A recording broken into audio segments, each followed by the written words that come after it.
तो भाई नमस्कार, प्रणाम, आदाब, सत श्री अकाल। कैसे हैं भाई आप सभी? जय हिंद, जय भारत। फिजिकल एजुकेशन जिंदाबाद था, है और रहेगा। तो भाई जैसे कि आप सभी को पता है कि आज के टाइम पे ओलंपिक्स में गोल्ड मेडल दिया जाता है और वही गोल्ड मेडल आपके शो ऑफ का या फिर आपके प्राउड मूवमेंट का भागीदार भी होता है। तो क्या आपको पता है कि उस टाइम पे यानी कि एंशियंट ओलंपिक के टाइम पे ऐसी कौन सी चीज़ दी जाती थी जिससे एथलीट अपने आप में प्राउड फील करता था? अगर मैं आपसे एक क्वेश्चन पूछूं तो पेन हेलेनिक गेम्स, जैसे कि मैंने लास्ट क्लास में आप लोगों को बताया कि 4 गेम्स हुआ करती थी उस टाइम पे, ओलंपिक गेम्स, स्थानियन गेम्स, नीमियंस गेम्स और कोरिंथ गेम्स।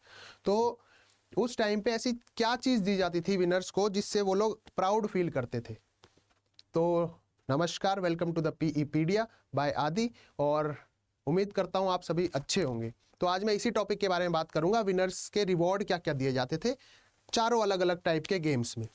तो ये आप पीछे देख ही रहे हैं और इसके बारे में ही हम बात करेंगे। तो सबसे पहले बात कर लेते हैं विनर्स की, उसके बाद हम आगे बढ़ते चलेंगे भाई कैसे वर्ल्ड वाइड ग्रो करता गया स्पोर्ट्स को लेके, फिजिकल एजुकेशन कैसे ग्रो हुई, हर एक काल में, हर एक स्टेज पे कैसे कैसे स्टेप बाय स्टेप ग्रो होती गई। तो विनर्स को पेन हेलेनिक गेम्स की अगर हम बात करें, यानी कि ओलंपिक गेम्स, नीमियन गेम्स, स्थानियन गेम्स और आपके डेल्फी गेम्स, तो ये चारों के बारे में अगर हम बात करें तो चारों गेम्स में अलग अलग रिवॉर्ड दिए जाते थे। और सबसे बड़ी बात यह है, इन चारों कोई एक जो एथलीट रहता था जो चारों गेम्स में विनर रहता था, उसको दिया जाता था एक स्पेशल अवार्ड जिसको हम कहते थे विर्थ और क्राउन ऑफ लीव्स, ऑलिव विर्थ। या फिर एक ऐसा पत्ता, आपने देखा होगा, आपने एक मूवी देखी होगी जूलियस सीजर की, जिसमें रानी या फिर राजा वो मुकुट पहन के बैठा रहता था, है ना? तो वो मुकुट आपके प्राउड का, आपके विनर होने का एक एहसास है, या आप उनकी प्रजा को वो एहसास दिलाता कि हाँ भाई आप लोग विनर हैं या राजा विनर है, क्योंकि वो मुकुट उन्होंने पहना हुआ है। तो जो पेन हेलेनिक गेम्स में, चारों गेम्स में जो फर्स्ट आता था या फिर जो विनर रहता था, यूं कह सकते हैं, तो उसको मिलता था एक विर्थ और क्राउन ऑफ लीव। क्राउन यानी कि ऐसे ताज सा गोल गोल, उस पे ऐसे गोल गोल गोल गोल गोल गोल विर्थ जो है वो लगी रहती थी। ठीक है, ये तो होगी पेन हेलेनिक गेम्स, यानी कि चारों गेम्स जो जीतता था उसके विनर की बात। अब बात करते हैं हर एक गेम्स में। अब कोई एक विनर रहता था जो चारों गेम्स को जीता था। अब मान लो किसी ने ओलंपिक गेम्स में पार्टिसिपेट किया, सिर्फ ओलंपिक गेम्स में जीता, तो ओलंपिक गेम में, ओलंपिया में जो होते थे, उसको मिलता था olive leaves, wild olive leaves के क्राउन। और ये ही ऑलिव लीव्स राजा होने का या फिर यूं कह सकते हो कि एक विनर होने का एहसास दिलाता था। डेल्फी गेम्स, डेल्फी में होते थे, इनको मिलता था लॉरियल विर्थ। लॉरियल विर्थ यूं कह सकते हो एक स्ट्रेंथ का प्रतीक होता था, ये होता था हमारे स्ट्रेंथ का प्रतीक। कई बार क्वेश्चन पूछ लेता है कि लॉरियल विर्थ जो होता है वो किसका प्रतीक होता था। मैं पेन का कलर चेंज कर लेता हूं।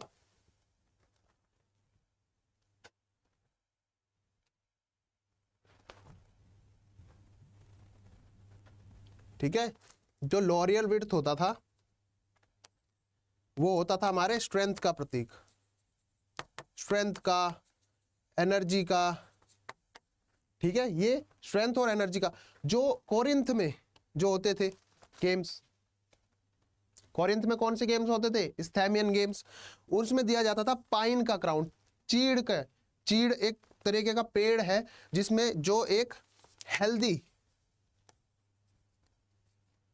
हेल्दी होने का प्रतीक है, हेल्दी होने का, उसका, उसके पत्तों का बनाया हुआ मुकुट दिया जाता था, चीड़ का मुकुट, पाइन लीव्स का।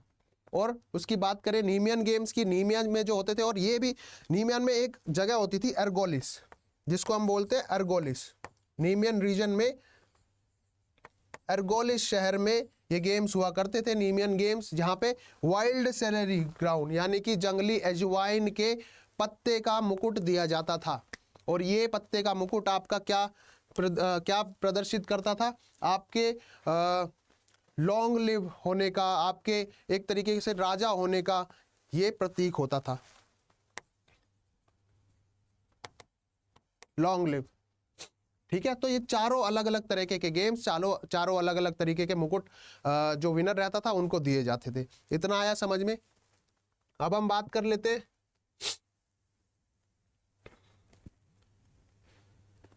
देखो इसके साथ ही साथ कुछ जो विनर्स रहते थे, इसके साथ ही साथ उनको मुकुट के साथ साथ उनको एक बुके बुके भी दिया जाता था। वो बुके कैसे दिया जाता था, जैसे मैं बोलता हूँ पौधा तोड़ लिया और उस पौधे को उससे ऐसे लपेट के उसको एक बुके दिया जाता था, और साथ ही साथ red woollen ribbon, red woollen ribbon. उसके साथ ही साथ आपको ये पत्ता दिख रहा होगा, ये पत्ता, ताड़ का पत्ता, ताड़ का, जिसे रेड वुलन रिबन को क्या कहते थे, ये रिबन दिख रहा है, रेड वुलन रिबन, उसको कहते थे टेनिया। ये लिख लेना, इंपॉर्टेंट मार्क कर रहा हूं बेटा। स्टार मार्क जहां मैं स्टार मार्क जहां करूं, ये समझ लो 101% कहीं ना कहीं किसी ना किसी आपको क्वेश्चन में एग्जाम में देखने को मिल ही जाएगा। रेड वुलन रिबन को जो अलग से दिया जाता था, जो विनर्स रहते थे, उसको कहते थे टेनिया। उसके साथ ही साथ एक ताड़ का पत्ता भी दिया जाता था, जो विनर होने का, पाम फ्रॉन्ड यानी कि ताड़ का पत्ता, जो विनर होने का एहसास दिलाता था, जो जीतने का एहसास दिलाता था, साइन ऑफ हिज विक्ट्री, उसके जीतने का उसको एहसास दिलाता था। उसके साथ ही साथ अब आते हैं ये गेम्स का एंड कैसे हुआ। स्टार्ट हुई, गेम स्टार्ट हुई थी, पेनहेलेनिक गेम स्टार्ट हुई, यानी कि हमने चारों काल पढ़े, होमरिक पीरियड भी पढ़ा, स्पार्टन पीरियड भी पढ़ा, अर्ली एथेनियन पीरियड भी पढ़ा, लेटर एथेनियन पीरियड भी पढ़ा। अब जब स्टार्ट आपके स्पार्टन पीरियड में यानी कि 776 BC में ये गेम स्टार्ट हुए थे, पेनहेलेनिक गेम्स, तो इनका अंत भी कहीं हुआ है ना। तो जब अंत हुआ वो कैसे हुआ, 394 AD की बात है, यानी कि जब रोमन्स का काल आ रहा था, रोमन्स ज़्यादा यूँ कह सकते हो कि प्रभावी होने लग गए थे, वो ताकतवर होने लग गए थे, उसको हम बोलते हैं the end of the games. यानी कि रोमन एम्परर था एक थियोडोसिस फर्स्ट, थियोडोसिस फर्स्ट, ये आप देख रहे हैं, रोमन एम्परर, रोम का एक राजा था थियोडोसिस फर्स्ट। वो क्रिश्चियनिटी पे ज़्यादा बिलीव रखता था, है ना। तो उसी के प्रभाव से उसने क्या किया, जब वो एक एक देश जीतता गया, जगह जीतता गया, तो वहाँ पे अपनी क्रिश्चियनिटी प्रमोट करने लगा। और जब क्रिश्चियनिटी प्रमोट करने लगा तो उसने क्या करा, हर मंदिर मस्जिद सब तोड़वा दिए। वो क्रिश्चियनिटी पे बिलीव रखने लगा, मूर्तियाँ भी तोड़वाता गया। मैंने बताया ना, विनर्स की मूर्ति मार्केट प्लेस में रखवा दी जाती थी, बताया था आपको। तो क्या होता था, क्रिश्चियनिटी प्रमोट करने के चक्कर में उसने ये गेम्स, पेनहेलेनिक गेम्स को बंद करवा दिया। कब बंद करवा दिया, 393 AD टू 394 AD में, to promote Christianity. Theodosius first banned the games in 393 and 394 to promote his Christianity. Christianity पे बहुत ज़्यादा बिलीव रखता था। यूँ कहना है कि रोमन एम्परर थियोडोसिस फर्स्ट जो था, उसने बिना किसी रहम खाए, लोगों पे रहम नहीं खाता था। जिसने अपना धर्म परिवर्तन कर लिया उसको छोड़ दिया, जिसने नहीं किया उसको मार दिया उसी टाइम पे। तो ऐसा कहना है, बुक्स में लिखा है। बाकी कुछ चीज़ें जो है बिलीव भी करी जाती है, और कुछ चीज़ों पे थोड़ा सा विश्वास ना करना भी आपको उसके बारे में जागृत या जानकारी पाने के लिए अग्रसर करता है। तो जब ये बैन हो गई, गेम्स बैन हो गई, रोमन्स का काल आ गया, रोमन्स ज़्यादा प्रभावी होने लगे, वो रूल करने लगे। और आज के टाइम पे आप देख रहे हो, मिलिट्री ट्रेनिंग देख रहे हो, मिलिट्री की एक ट्रेनिंग है, एक कल्चर है मिलिट्री का, आर्मी का एक कल्चर है, एक प्रोसेस है, जैसे लाइन में खड़े होके चलना, सीधे चलना, एकदम एक्टिव रहना, सीधे रहना। तो ये सारी चीज़ हमें रोमन्स ने सिखाई। ऐसा नहीं है कि गलत चीज़ें भी सिखाई, अच्छी चीज़ें भी सिखाई। गवर्नमेंट कैसे बनाते हैं, पार्टी कैसे बनाते हैं, रूल कैसे करते हैं, ये भी हमें रोमन्स ने सिखाया। एडमिनिस्ट्रेशन प्रोसेस भी हमने रोमन से ही सीखा। तो रोमन्स ने काफ़ी अच्छी चीज़ें सिखाई। वर्ल्ड हाउ टू गवर्न, कैसे गवर्न करना है, गवर्नमेंट कैसे बनानी है, अपना एक पॉलिटिकल प्रभाव कैसे रखना है वर्ल्ड पे। उसके साथ ही साथ एडमिनिस्ट्रेशन का रूल भी इन्होंने ही स्टार्ट किया था। How to rule with pride, dignity और रुथलेसनेस, यानी कि बिना किसी पे अपना दबाव डाले रूल करना। 3 चीज़ें मैंने आपको बताई थी। 3 तरीके के लीडर होते हैं, यहाँ पे लिख दूं, देखो 3 तरीके के लीडर होते हैं। पहला होता है ऑटोक्रेटिक, दूसरा होता है डेमोक्रेटिक, तीसरा होता है लेजे फेरे।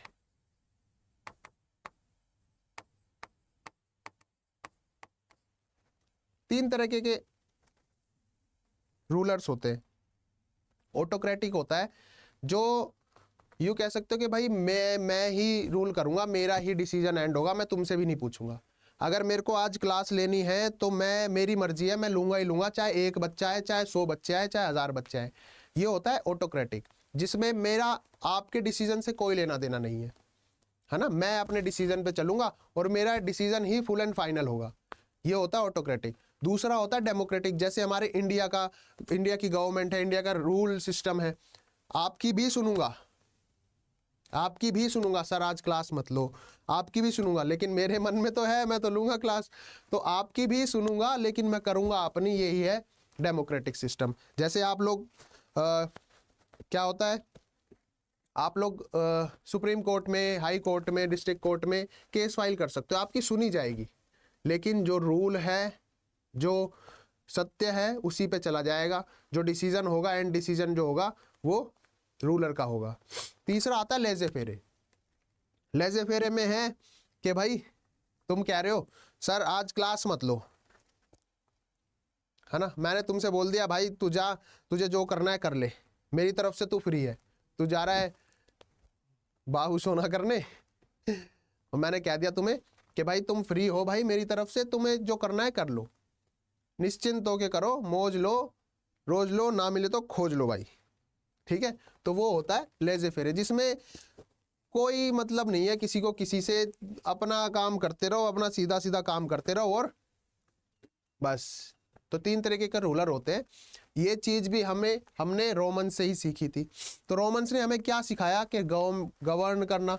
इसके साथ ही साथ जब रोमन्स का काल आ गया, रोमन्स ने रूल करना स्टार्ट कर दिया, तो उन्होंने अपने यूथ के लिए, जो बच्चे थे, जो अब जब रूल करना है तो बच्चों को भी तो स्ट्रांग बनाना पड़ेगा, तो उनके लिए एक जगह बनाई जिसको हम बोलते थे कैंपियस। हम क्या, वही लोग बोलते थे campus Mauritius. Campus Mauritius, campus Mauritius एक ऐसी जगह थी जहां पे रोमन्स यूथ, जो यूथ था वहां पे ट्रेनिंग लिया करता था। ट्रेनिंग यानी कि फिजिकल ट्रेनिंग लिया करता था, मेंटल ट्रेनिंग लिया करता था, पढ़ाई लिखाई करता था, शारीरिक रूप से ट्रेनिंग लिया करता था।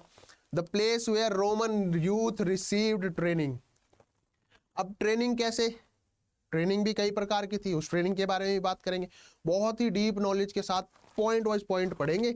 आपको ये टॉपिक पढ़ने के बाद ऐसा पढ़ लेना है, या ऐसा मैं पढ़ा दूंगा आपको कि आप इस टॉपिक पे दोबारा मुड़ के नहीं देखोगे, आपको एक नंबर बेहतरीन तरीके से याद भी रहेगा। तो जब रोमन्स ने कैंपस मॉरिशियस नाम की जगह चालू करी तो ट्रेनिंग देना स्टार्ट भी किया। अब जब ट्रेनिंग दी तो ट्रेनिंग भी कई प्रकार की थी, जैसे एंड्योरेंस ट्रेनिंग, किसी हर बच्चे का एंड्योरेंस ट्रेनिंग अलग, किसी का एंड्योरेंस अलग है, किसी में स्ट्रेंथ ज़्यादा है, किसी में स्पीड ज़्यादा है, किसी में एजिलिटी ज़्यादा है, तो हर प्रकार की ट्रेनिंग दी। इस टाइम पे रोमन्स को हैंडबॉल खेलना बहुत पसंद आता था। जो आज हैंडबॉल हम खेलते हैं ना, आप में से कुछ बच्चे होंगे हैंडबॉल के प्लेयर भी होंगे, तो उनको हैंडबॉल बहुत खेलना पसंद था, बहुत प्रसिद्ध हुआ उसी काल से, रोमन काल से ही हमें हैंडबॉल खेलना जो है स्टार्ट करा है। रोमन्स की ही देन है भाई, देख लो, रोमन्स की ही देन है। उस टाइम पे हैंडबॉल बहुत प्रसिद्ध हुआ करता था। फिजिकल एक्सरसाइजेज बहुत प्रसिद्ध हुआ करती थी। क्यों प्रसिद्ध होती थी?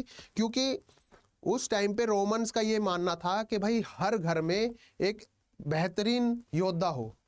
अब ऐसा क्यों मानना था? क्योंकि अगर हर घर में योद्धा होगा, हर घर में एक बेहतरीन सशस्त्र, जिसे कहते हैं ना, शस्त्र से भी मजबूत हो और शास्त्र से भी मजबूत हो, तो ऐसा इसलिए मानते थे क्योंकि जब वॉर का टाइम आता था तो हर घर से एक इंसान भी अगर आएगा तो बहुत बड़ी सेना, बहुत बड़ी आर्मी तैयार हो जाती थी रोमन्स की। तो ऐसा मानना भी था रोमन्स का। इसके साथ ही साथ Romans military was one of the most discipline और इफेक्टिव, सबसे ताकतवर। आज के टाइम पे भी ऐसा देखने को मिलता है कि रोमन्स की जो मिलिट्री है, रोम की जो मिलिट्री है, काफ़ी एक्टिव है और काफ़ी यूँ कह सकते हो सशस्त्र है, एकदम बेहतरीन है, इफेक्टिव है। फाइटिंग के तौर पे भी, वॉर के लिए भी हर बार रेडी रहती है। सिस्टमैटिक वे भी है उनका, है ना।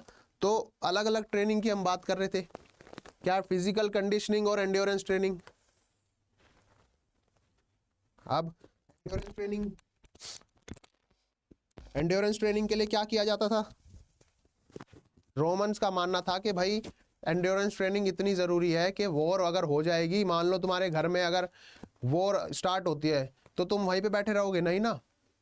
तो ऐसा मानना था कि अगर वॉर होती भी है बाय चांस तो भागना बचना ये बहुत ज़रूरी है। तो स्ट्रेंथ कंडीशनिंग भी कराते थे और साथ ही साथ में एंड्योरेंस ट्रेनिंग भी कराते थे। एंड्योरेंस ट्रेनिंग के लिए क्या करवाते थे? सोचो अगर मैं तुम्हें बोलूं कि 20 किलो का बैग टांग लो, है ना, कौन सा?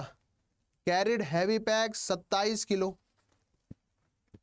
27 किलो का। सोचो अगर मैं तुम्हें बोलूं कि 20 किलो का बैग टांग लो, या 20 किलो तो छोड़ो, चलो 10 किलो का बैग टांग लो और भागो।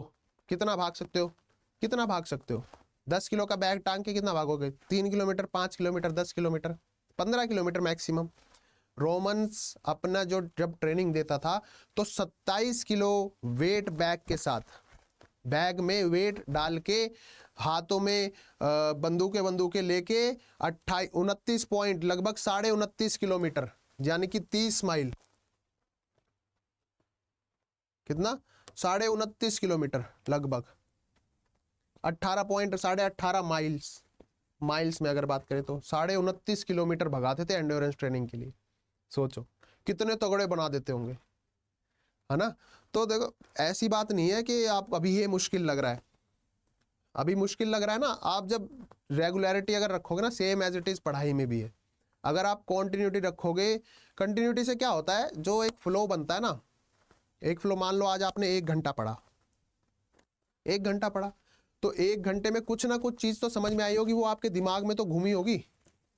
अब मान लो दिमाग में आपके चल रही है, आप पूरा दिन में से कुछ 2-4 घंटे उसी के बारे में सोच रहे हैं, फिर आप अगले घंटे पढ़ोगे, अगले दिन पढ़ोगे, फिर आपने आधा घंटा पढ़ा, तो पिछला प्लस अगले दिन का प्लस अगले दिन का, ऐसे करते करते करते करते करते करते पूरी बुक भी याद हो जाएगी आपको, और आपको पता भी नहीं चलेगा कब आधे आधे घंटे में आपने पूरी बुक रट ली। तो same as it is Romans का भी था, 27 किलो लेके और वो 29.5 किलो भगा, 29.5 किलोमीटर भगा लेते थे, चीते थे, यूँ कह सकते चीते थे, ठीक है। तो इसके बाद क्या हुआ? इसके बाद स्ट्रेंथ और एजिलिटी की बात आई। स्ट्रेंथ, देखो एजिलिटी, बहुत बच्चे कंफ्यूज भी होंगे, एजिलिटी क्या होता है, स्पीड और एजिलिटी क्या होती है। देखो मैं बताता हूँ स्पीड क्या होती है। स्पीड की अगर हम बात करें तो पॉइंट ए, ये ए पॉइंट है, पॉइंट बी तक जाने के लिए कितना डिस्टेंस, मान लो ये 50 किलोमीटर था, 50 किलोमीटर था, तो 50 किलोमीटर को कवर करने में सीधा डिस्टेंस है, सीधा डिस्टेंस, पॉइंट ए से पॉइंट बी जा रहे हैं, सीधे डिस्टेंस में जा रहे हैं, एक ही स्पीड में जा रहे हैं, मेजर कर सकते हैं स्पीड। एजिलिटी होती है चपलता, एजिलिटी को हम बोलते हैं चपलता। चपलता यानी कि पॉइंट ए यहाँ है, पॉइंट बी यहाँ है, पॉइंट सी यहाँ है, पॉइंट डी यहाँ है, change in direction with the same speed, direction में चेंज, मैं आज इधर भागा फिर एकदम इधर मुड़ गया, फिर एकदम इधर भागा फिर एकदम इधर मुड़ गया, तो change in direction speed in the constant speed, तो वो कहलाती है हमारी एजिलिटी। अब उसके लिए क्या करते थे, उसको भगाते थे, लॉन्ग जंप करते थे। लॉन्ग जंप से क्या होता है, आपकी क्वाड्रिसेप्स में, चारों मसल ग्रुप्स में स्ट्रेंथ आती है, और जब स्ट्रेंथ आती है तो एजिलिटी भी आती है, क्योंकि दे आर इक्वली प्रोपोर्शनल, ठीक है। स्विमिंग भी करवाते थे, और ये स्विमिंग पूल में नहीं करवाते थे, ध्यान रखना, ये करवाते थे रिवर में, नदियों में। ऐसे नदी होती थी, मान लो ये नदी है, ये पानी है, ऐसे नहीं यहाँ कूदेंगे, यहाँ नहीं जाना, फ्लो के साथ नहीं भगवाते थे, या तो उल्टी दिशा में, या तो उल्टी दिशा में भगवाएंगे, उल्टी दिशा में तरवाएंगे, या फिर क्रॉस करवाते थे, क्रॉस करवाते थे, यहाँ से कूदना है और यहाँ निकलना है, उल्टी धारा में तैरवाते थे लोगों को। अब सोचो किस तरीके के, यूँ कह सकते हैं प्लेयर रोमन्स ने बनाए होंगे, इसलिए इनका डीएनए इतना, हम इंडियन से मेरे को लगता है थोड़ा बहुत एक्टिव भी है और तगड़ा भी है ना। तो यही रीज़न है, क्योंकि ये बहुत पहले से ही ट्रेनिंग करते आ रहे हैं, इनका डीएनए बहुत ज़्यादा स्ट्रॉन्ग हो गया है, हमारा भी स्ट्रॉन्ग है, इसमें कोई दो राय तो है नहीं। बाकी बॉडी तो आप देख ही सकते हो, बॉडी तो आप देख ही सकते हो ठीक है। तो अब बात आती है वेपन ट्रेनिंग की। रोमन्स के वेपन ट्रेनिंग की। रोमन्स ने रेगुलर वेपन ट्रेनिंग चालू रखी और हर, यूं कह सकते हो, हर 2-3 साल में नए नए तरीके के वेपन्स को डेवलप करना स्टार्ट कर दिया था। हर बार नए वेपन, हर बार नए वेपन। जब भी वॉर होती थी कुछ ना कुछ नए लेके पहुंच जाते थे मारने। तो नए वेपन्स को इन्होंने डेवलप किया, वुडन वेपन्स को डेवलप किया, उसके साथ ही साथ वेटेड इक्विपमेंट्स को भी डेवलप्ड किया। एक वुडन इनकी स्वॉर्ड भी होती थी, वुडन स्वॉर्ड, स्वॉर्ड यानी कि तलवार, ये वुडन स्वॉर्ड, जिसको हम बोलते थे रूडिस। रूडिस, और ये रूडिस कोई बहुत ऐसी नहीं है तुम सोच रहे हो कि लकड़ी की तलवार है सर क्या ही होती होगी। ये डबल वेटेड रहती थी, जितना आदमी का वजन रहता है ना, जितना या एक तलवार का वजन रहता है उससे डबल वेट की हुआ करती थी। और इससे ये लोग ट्रेनिंग करते थे। सोचो अगर कोई तलवार 5 किलो की है या 7 किलो की है तो वहां पे उसको 14 किलो 21 किलो दुगनी तिगनी वेट की ट्रेनिंग दी जाती थी रूडिस को। रूडिस यानी कि वुडन तलवार। सोच लो कितने तगड़े हुआ करते थे। ठीक है, कॉम्बैट ड्रिल्स की बात करें। अब ये कॉम्बैट ड्रिल्स 3 फेज में बात हुई। कॉम्बैट ड्रिल्स यानी कि लड़ने के लिए प्रिपेयर होना, जो लड़ाई करने वाली ड्रिल्स होती है, जो आज हमारी आर्मी में भी होती है ना, प्रिपरेशन कह सकते हैं कि कभी भी युद्ध छिड़ सकता है, तो उसकी ड्रिल्स कर रहे हैं, कॉम्बैट ड्रिल्स कर रहे हैं। 3 फेजेस में रोमन्स ने डिवाइड करी थी, first phase, second phase, third phase. 3 phase में डिवाइड करी थी। पहले फेज में होता था ये लोग वुडन उससे लड़ते थे, वुडन पोस्ट यानी कि पेलोस, जो अभी मैंने बताया कि तलवार से और ढाल से, वो लकड़ी का ही होता था लेकिन वो डबल ट्रिपल वेट का होता था। ढाल जो होती थी, तलवार जो होती थी लकड़ी की होती थी लेकिन डबल ट्रिपल वेट की होती थी। सेकंड फेज में आर्मतुरा, आर्मतुरा यानी कि पेयर्ड स्पेयरिंग। पेयर्ड स्पेयरिंग यानी कि 2 तरीके के तलवार रहती थी, ऐसे ऐसे ऐसे ऐसे ऐसे ऐसे घुमाते थे और तैयार होते थे। ये चीजें ग्लैडिएटर स्कूल्स में सिखाई जाती थी। थर्ड फेज में क्या करते थे, ग्रुप फॉर्मेशन करते थे। पहले फेज में सिंगल तलवार से, दूसरे फेज में डबल हथियारों से, तीसरे फेज में ग्रुप से, एक ग्रुप से यूनिटी बना के, फॉर्मेशंस बना के, ये थर्ड फेज में सिखाया जाता था। तो हर तरीके के लिए तैयार रहते थे, चाहे ग्रुप में हो, चाहे सिंगल हो, चाहे डबल हो। ठीक है, इसके अलावा भाला फेंकना भी सिखाते थे, जिसमें कहते हैं जेवलिन, पिलम, पिलम बोलते थे जेवलिन को रोम में। भाला फेंकना भी सिखाते थे। वेटेड भाला, ऐसा नहीं है कि आज के टाइम में मेंस का 800 ग्राम है, वुमेन्स का 600 ग्राम है तो 800-600 ग्राम फेंकते थे, नहीं, 10-10 किलो के भाले ऐसे फेंकते थे, 10-10 किलो के वेटेड भाले फेंकते थे। सोचो, ठीक है ना।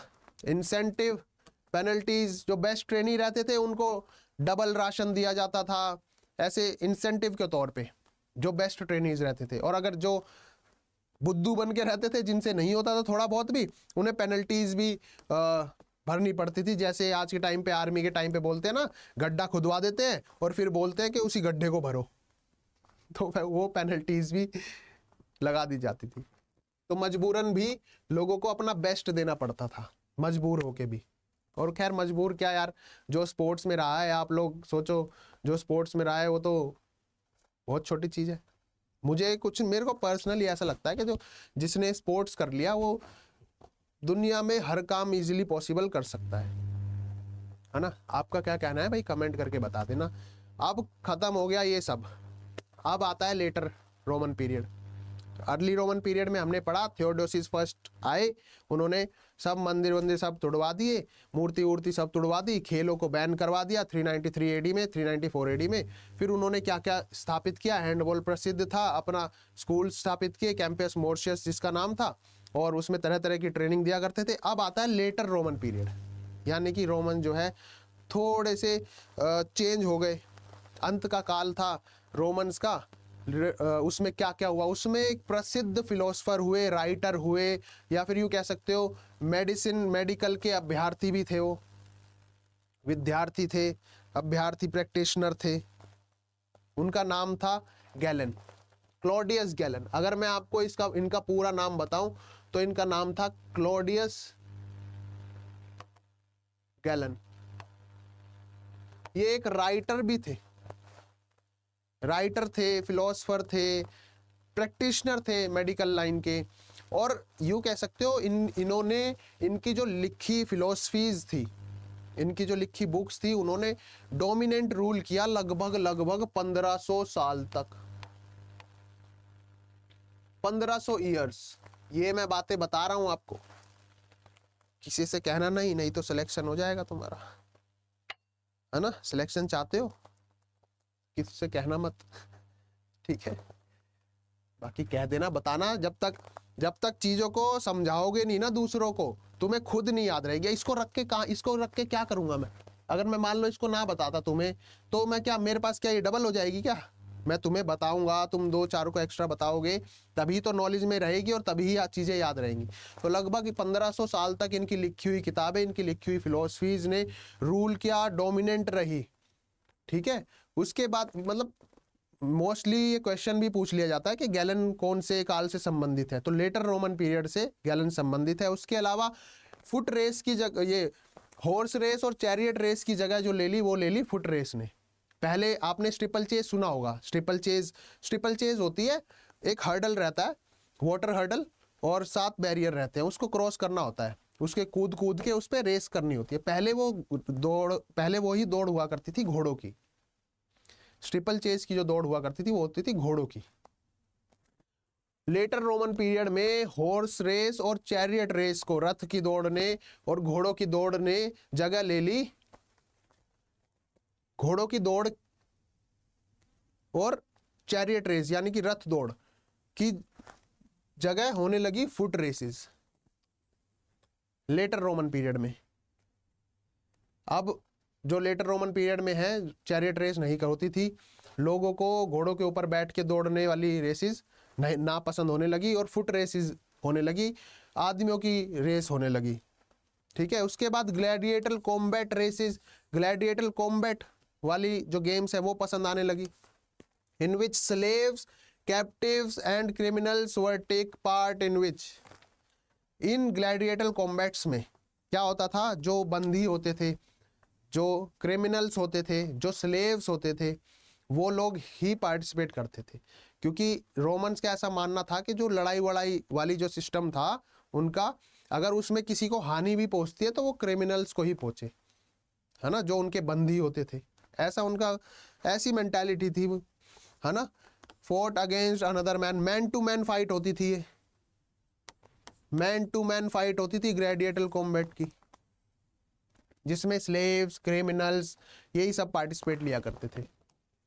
इसके अलावा अगस्टस आए, इन्होंने ओलंपिक्स को रिवाइव, क्योंकि ओलंपिक बंद हो गई थी ना 393 एडी में और 394 एडी में बंद हो गए थे। तो लेटर रोमन पीरियड में जब थियोडोसिस फर्स्ट चला गए भाई, लेटर रोमन पीरियड का काल आया, तो अगस्टस हुए, फिलोसफर थे अगस्टस, इन्होंने रिवाइव करने की कोशिश करी ओलंपिक्स में, अगस्टस ने रिवाइव करने की कोशिश करी ओलंपिक्स को। लेटर रोमन पीरियड में बहुत ही प्रसिद्ध, जो आज के टाइम पे स्विमिंग पूल है, उसमें बहुत प्रसिद्ध हुआ थर्मेन। ये सारे इंपॉर्टेंट चीज है जो क्वेश्चन पूछ लिया जाता है क्वेश्चन। अगस्टस ने ओलंपिक रिवाइव करने की कोशिश करी, लेकिन वो नाकामयाब रहा। क्यों नाकामयाब रहा? क्योंकि वो इतना प्रमोशन नहीं कर पाया, क्योंकि उस टाइम जो रिसोर्सेज थे, उस टाइम तो इंस्टाग्राम, फेसबुक ये सब नहीं था, यूट्यूब, है ना, या था, मैं ही थोड़ा लेट हो गया क्या, ठीक है। थर्मेन होता था जिसमें गर्म पानी का गर्म पानी,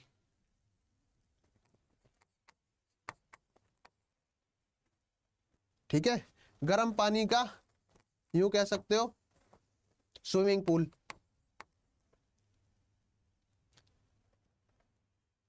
हेलो,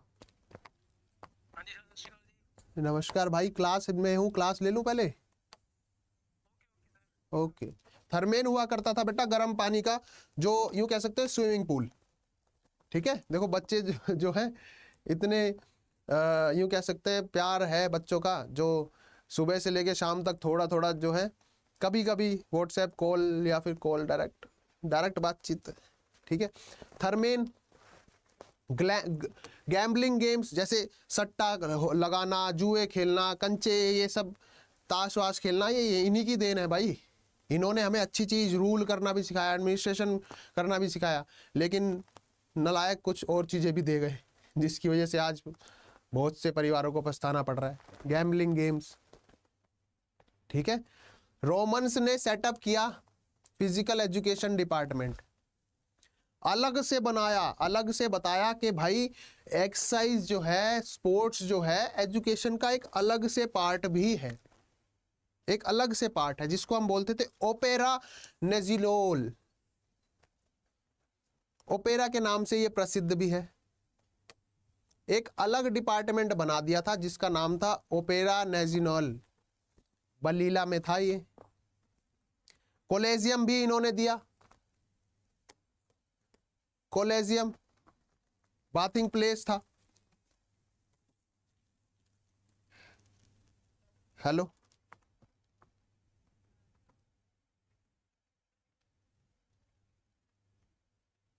अभी आता हूं, ठीक है। तो कोलेजियम, अब जैसे देखो थर्मेन क्या है, थर्मेन है आपका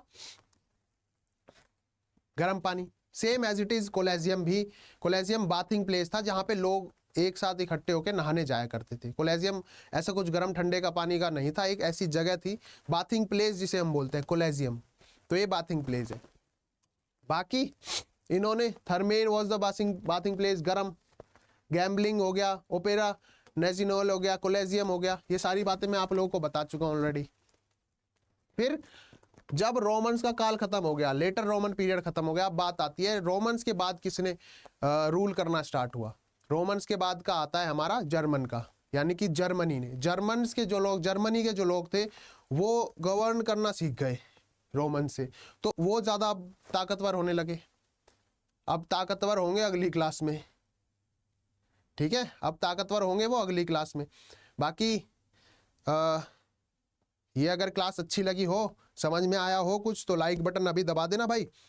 बाकी मिलते हैं नेक्स्ट क्लास में, जुड़ना मत भूलना, पीईपीडिया बाय आदि। और कुछ किसी के कुछ क्वेश्चंस हो तो कमेंट कर देना।